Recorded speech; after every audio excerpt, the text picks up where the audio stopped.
Jesucristo, el Verbo viviente, es el único medio de salvación. Él es el centro del pensamiento de nuestra vida, la fuente y la autoridad de la doctrina.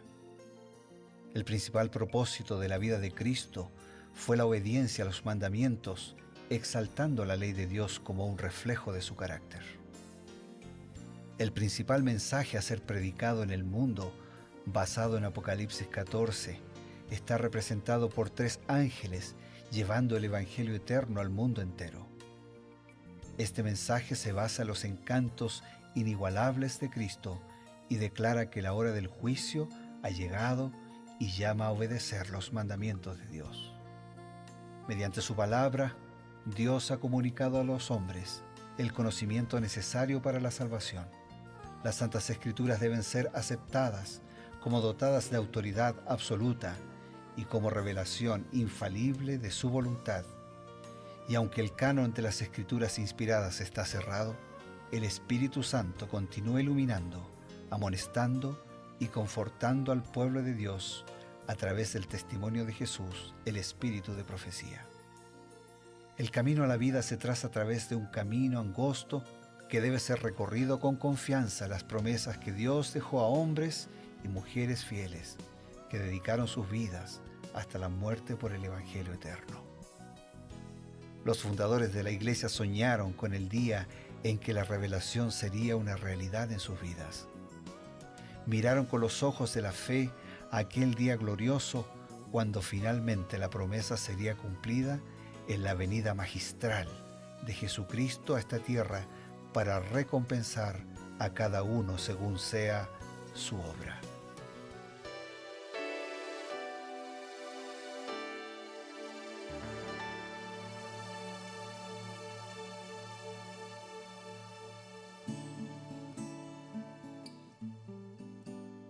Siempre es con gratitud a Dios que comenzamos este programa Creed en sus profetas para compartir juntos la palabra de Dios, un capítulo por día, de manera acompañada con el programa Revivados por su palabra, con el añadido, en este caso, de los consejos del Espíritu de Profecía que nos traen una claridad, una profundidad, un acercamiento a lo que la Biblia dice para que podamos entenderlo.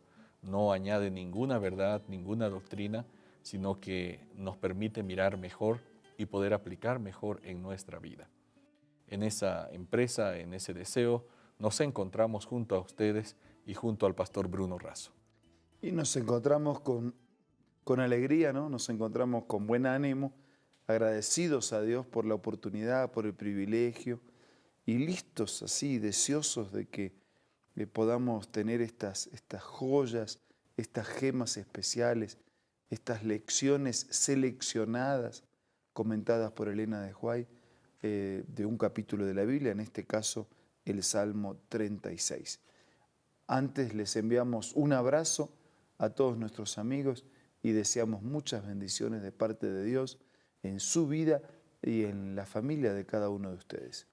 Ahora sí, entonces, Pastor Eber, vamos al Salmo 36. El Salmo 36 es también un salmo de David. La mayoría de los salmos en la primera parte de este libro, que en realidad es un compendio de 5 secciones o conocido como 5 libros que conforman el libro de los salmos, el Salterio, es una buena parte composición del rey David. Y aquí David está hablando de la misericordia de Dios. Como él acostumbra hacer, él siempre hace un contraste, ¿no? Y él está contrastando en este momento la maldad del impío. El impío dice, no hay Dios, no reconozco a Dios. Él se jacta que, bueno, mi maldad no será hallada.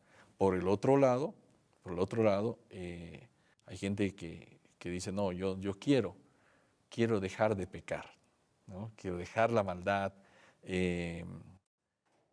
¿Qué fuerza encuentra el creyente para poder dejar de pecar? En el libro Mente, Carácter y Personalidad, en el tomo 2, Elena de Huay hace este comentario. Aquí es donde usted cae en condenación. Usted continúa en pecado. Con la fuerza de Cristo, deje de pecar. se ha hecho toda provisión para que la gracia more en usted y para que el pecado aparezca siempre tan odioso como es decir, como pecado. Si alguno peca, no debe abandonarse a la desesperación ni hablar como si estuviera perdido para Cristo. Nosotros nos encontramos en un mundo que cada vez está más secularizado, más materialista, más vertiginoso, menos espiritual, menos religioso. Entonces, nos faltan terapias, ¿no?, que procurando aliviar las cargas, las culpas, disimula el tema del pecado. ¿No? Bueno, pero pecado no existe, el pecado son tendencias. Claro, no es pecado, en todo caso fue un error, fue una distracción, fue un descuido. Bueno, fue una falta de concentración. Entonces nosotros tratamos de... Pero resulta que eso no resuelve el problema. Es como si en la parte física el médico te dijera, mira, no, el cáncer no es cáncer. No, entonces, nosotros necesitamos que nos digan la verdad. Y Jesús nos dice la verdad. El pecado es pecado y el pecado es mortal. Porque todos pecaron y todos están destituidos de la gloria de Dios. Y porque la paga del pecado es la muerte. Claro. Entonces yo necesito que me digan, que me hablen de frente, que tengo ese cáncer.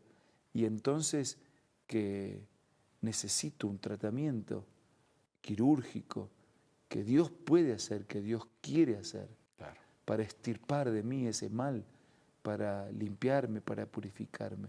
Entonces, nosotros no tenemos que suavizarlo, no tenemos que disculparlo, no tenemos que excusarlo, no tenemos que disfrazarlo. Pecado es pecado y llamémoslo por su nombre, reconozcámoslo y pongámonos en la línea de resolver el problema del pecado. Así es. El salmista continúa en su poema, en su canto, y dice, bueno, el que busca a Dios será completamente saciado, su fidelidad alcanza hasta las nubes, ¿no es cierto? Tú los abrevarás, les darás del torrente de las delicias. ¿Dónde los hijos de Dios pueden encontrar la felicidad perdurable, esa delicia de la cual nos está hablando el salmista? Y que todos anhelamos, ¿no? Claro. En otro libro de Elena de White, Nuestra elevada vocación, en la página 286, ella hace este comentario. El enemigo procura de muchas maneras apartar nuestra mente del estudio de la palabra. A muchos induce a buscar satisfacción en los entretenimientos y los placeres que parecen deseables para el corazón carnal. Pero los verdaderos hijos de Dios no buscan su felicidad en este mundo, buscan los gozos eternos de un hogar en la ciudad eterna donde mora Cristo y donde los redimidos recibirán la recompensa a la obediencia a los requerimientos de Dios. Estos no desean las diversiones transitorias y baratas de esta vida, sino la bienaventuranza perdurable del cielo. Maravilloso, ¿no? O sea, lo que nosotros buscamos no es algo que nos distraiga, un par de segundos, un par de minutos, un par de días, un par de semanas. Lo que nosotros buscamos es una delicia perenne, una felicidad que trascienda. Así es. No buscamos la diversión transitoria y barata de esta vida, sino la bienaventuranza perdurable del cielo. Y en eso es lo que nosotros tenemos que entender, ¿no? Que nuestra verdadera felicidad, la que trasciende, no está en lo temporal, no está en lo material, no está en lo que empieza y se termina. Claro. Nuestra felicidad está en lo espiritual, nuestra felicidad está en lo que trasciende, nuestra felicidad está en lo eterno. Y es preparar nuestra vida para la eternidad la mejor manera en que podemos invertir el tiempo de esta vida. La cita mencionaba el estudio de la palabra de Dios que muchos descuidan por buscar los entretenimientos pasajeros, ¿no? Los placeres deseables, temporales para el corazón carnal, y entonces antepone, ¿no? el estudio de la palabra, la búsqueda de la verdadera felicidad, encontrándola en los principios que se encuentran en las Sagradas Escrituras. Y eso es lo que intentamos inculcar, ¿no? Cada día, a través del programa Revivados por su Palabra, a través de este programa Creed en sus Profetas, porque es importante el estudio de la Biblia como una fuente de verdadera paz, de verdadero regocijo, alegría perdurable. Porque es como el manual de instrucciones del fabricante del auto. Claro, para que todo pueda andar bien. Claro. O sea, todo equipo electrónico, ¿no? Todo tiene un manual. Así es. Una serie de funciones para que funcione de manera adecuada. Nuestra vida también se debe someter a un manual de funciones. El problema es que mucho el manual de funciones los hacen ellos mismos o lo van cambiando. Entonces incorporamos la incoherencia del mundo en el que vivimos. Exacto. El manual de funciones está hecho por el Creador. Por eso es importante referirnos a la Biblia, porque es el manual de funciones del Creador para que esta criatura funcione, marche por el mejor camino y llegue a destino. Gracias, pastor. Amigos, ¿queremos llegar a destino? Claro que sí. Queremos buscar la felicidad real, no pasajera, no de una simple vanidad. Entonces busquemos el consejo inspirado, la palabra de Dios y también el espíritu de profecía. Vamos a recibir algunos consejos y luego volvemos. ¿Qué tal? Presta mucha atención a esta cita. Jacob prevaleció porque fue perseverante y decidido. Su experiencia atestigua el poder de la oración insistente. Este es el tiempo en que debemos aprender la lección de la oración que prevalece y de la fe inquebrantable. Las mayores victorias de la Iglesia de Cristo o del cristiano no son las que se ganan mediante el talento o la educación, la riqueza o el favor de los hombres. Son las victorias que se alcanzan en la cámara de audiencia con Dios, cuando la fe fervorosa y agonizante se hace del poderoso brazo de la omnipotencia. Qué lindo, ¿verdad? Esta cita tú la encuentras en el libro La Oración, escrito por Elena G. de White. No puedes perder este maravilloso libro de tu biblioteca personal. Así que te invito una vez más, descárgalo como Elena G. de White del App Store o del Play Store.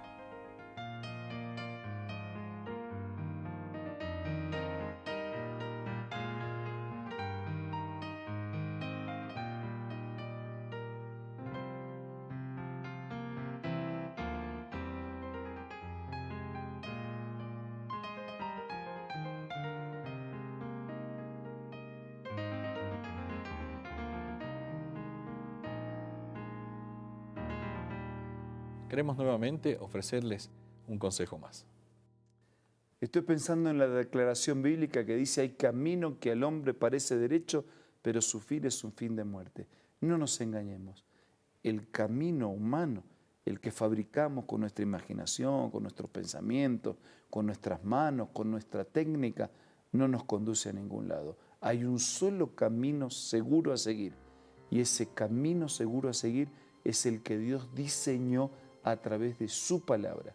Vamos a tomar la mano de Dios y caminar por ese camino que conduce a la vida y a una vida para siempre. Ahora vamos a orar. Gracias, Señor, porque tú nos hablas a la mente y al corazón para que entendamos nuestra responsabilidad de someter nuestra vida a tu palabra, al poder de tu palabra, a tu persona y a la conducción de tu Espíritu. Voluntaria y dócilmente hacemos esto en este momento, y ayúdanos para que lo hagamos siempre. Bendice a todos, lo pedimos, lo agradecemos en el nombre de Jesús. Amén. Amén. Esto ha sido Creed en sus Profetas. Nos encontramos, Dios mediante, el día de mañana. Será hasta entonces.